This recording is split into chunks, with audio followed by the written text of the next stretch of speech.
Assalamu alaikum dear students. I am Mahnur Naeem. I study in class 7. My school's name is HGS. Today I am going to talk about a haunted house on a stormy night. So let's get started. The stormy weather. The wind howled fiercely. Thunder rumbled in the distance. Lightning flashed across the sky. The rain poured heavily, drenching the ground. The haunted house.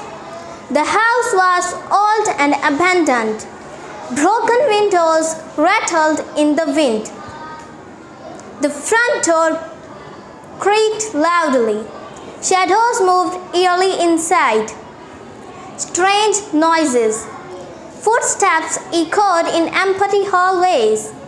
Doors slammed shut without warning. Whispering voices filled the air.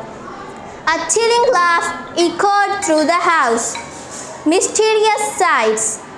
Ghostly figures appeared in the windows. Lights flickered on and off by themselves. An old portrait moved on the wall. A glowing orb floated in the dark rooms. Thanks.